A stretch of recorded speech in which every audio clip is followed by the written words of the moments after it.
and on we'll go.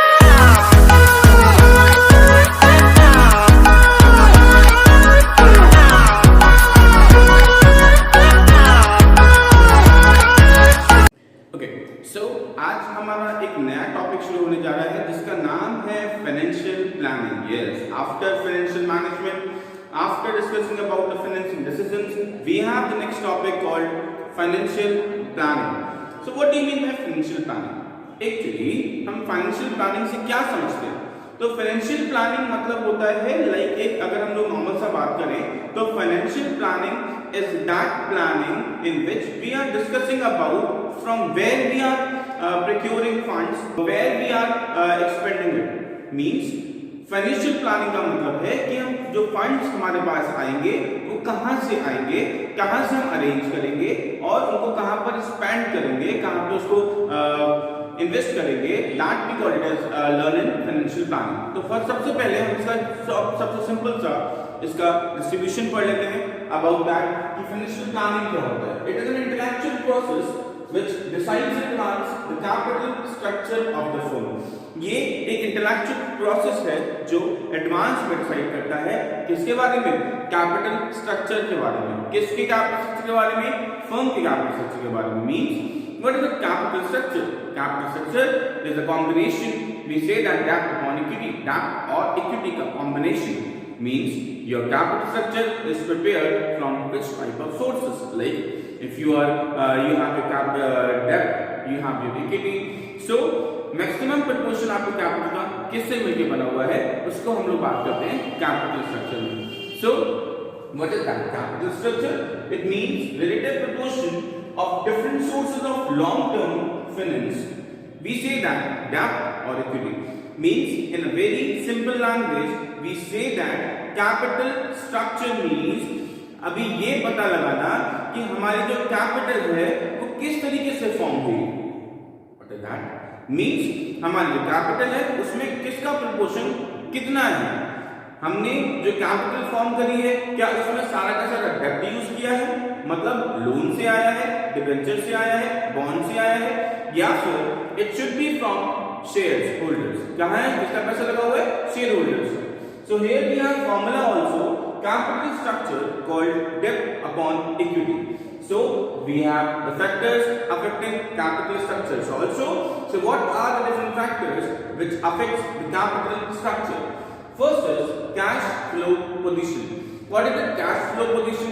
Means if your firm have good cash flow position, मतलब आपका जो cash flow बहुत अच्छा है, काफी पैसा आपके पास में रहता है every year. So the best suited for you is debt, right? Means आप easily क्या दे पाओगे? इंटरेस्ट दे पाओगे. तो आप क्या कर सकते हो? अपना डेब्ट से पैसा बना सकते हो. लेकिन अगर आपने के पास आपका कैश फ्लो पोजीशन अच्छा नहीं है, at that time you have to go to, कहां जाना पड़ेगा आपको? Equity. Okay, now return on investment मतलब आपने जो पैसा ऑब्टेन किया था, जो प्रोक्योर किया था, जो एक्वायर किया था, उस पैसे को आपने किधर लगाया? अगर आपने जो पैसा लगाया है, आपने जो पैसा लगाया है उससे रिटर्न बहुत अच्छा आ रहा है, राइट? तो इसका मतलब you have that much of potentiality that you are able to पे द एंटायर डेब्ट अमाउंट, मींस टू पे द इंटरेस्ट ओवर द डेब्ट. सो that is best. But if your return on investment is not good, then you have to go with equity. Now cost of debt मतलब loan जब आप ले रहे हो, ये debentures issue कर रहे हो, ये बॉन्ड इशू कर रहे हो, एट दैट टाइम उस पे कितना खर्चा आ रहा है. अगर वो एक्सपेंसेस बहुत ज्यादा हैं as compare to equity shares, तो बेस्ट है कि हम क्या करेंगे? बेस्ट है कि हम क्या करेंगे? इक्विटी से पैसे ले लेंगे, डिबेंचर्स के पास नहीं जाएंगे. बट अगर दैट कॉस्ट ऑफ डेब्ट हमारा ई सस्ता है as compare to share holders fund, तो हम लोग क्या करने वाले हैं? हम लोग डेब्ट से पैसा उठाएंगे, राइट? नेक्स्ट है interest coverage ratio. Interest coverage ratio basically क्या कहलाता है कि जो हमारी जितना भी हमने जो कैपिटल स्ट्रक्चर तैयार किया था उसमें कितना परसेंट हमारा डेब्ट है, और डेब्ट पे होने की वजह से हमें इंटरेस्ट भी देना पड़ेगा. तो क्या हम इस कितने हमारी इनकम कितनी है कि हम उनका इंटरेस्ट पे कर पाएंगे? So we have interest coverage ratio जो मैंने यहाँ पे रखा है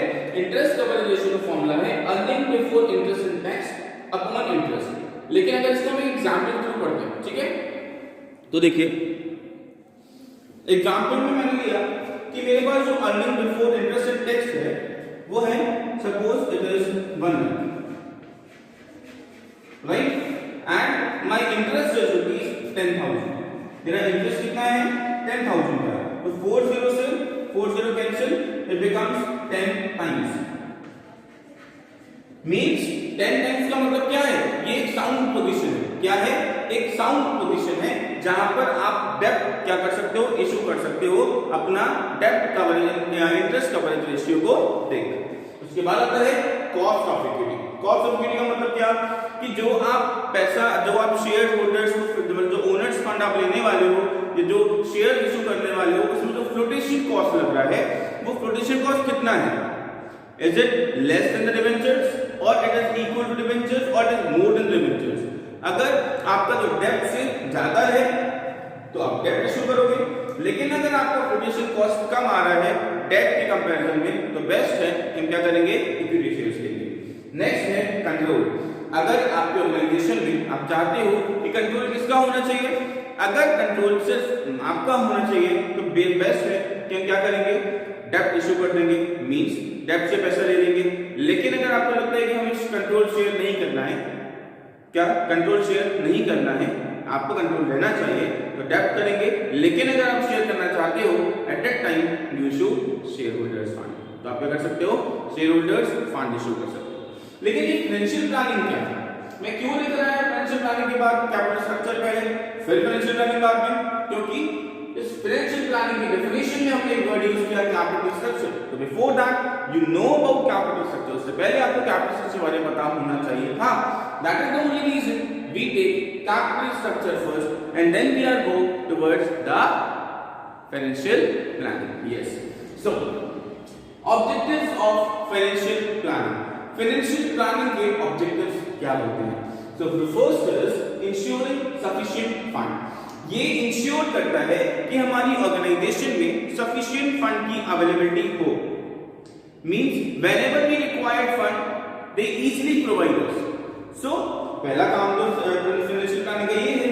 सेकंड, इंश्योरिंग लिक्विडिटी, मींस आपने जहां पे भी इन्वेस्ट किया होगा या जहां पर भी आपने अपना पैसा लगा रखा है वो इस फॉर्म में होना चाहिए कि तुरंत जब मैं इसे कैश में कन्वर्ट करना चाहूं तो तुरंत वो कैश में कन्वर्ट हो जाए। तो लिक्विडिटी का इंश्योरेंस कौन देता है, फाइनेंशियल प्लानिंग देता है। Next, availability of funds for expansion. Whenever we require to spend our fund, whenever we require to spend our fund, at that time we required money, we required finance. So the financial planning should be like that कि whenever we an emergency or we in urgency we required an expansion or opening a new branch for that, it should be a adequate availability of funds on the proper time. This is also ensuring the financial planning. After that we have ensuring increased profitability. Financial planning हमारी profitability को भी increase करता है, ये ensure कराता है। How? कैसे कर सकते हैं? We say that कि we are taking the financing decision, investment decision. So in that financing decision we are talking about from where we are taking finance, but from where we are to spend, from where we are invest. The investment opportunity is so good so that the profitability should be increased. Whenever we require funds, it should be available to the firm. It should be available to at the time of the taking operations of that, right? So इसको हम क्या कहते हैं, ensuring increase profitability, जो क्या करता है, profitability को इंश्योर करता है, राइट।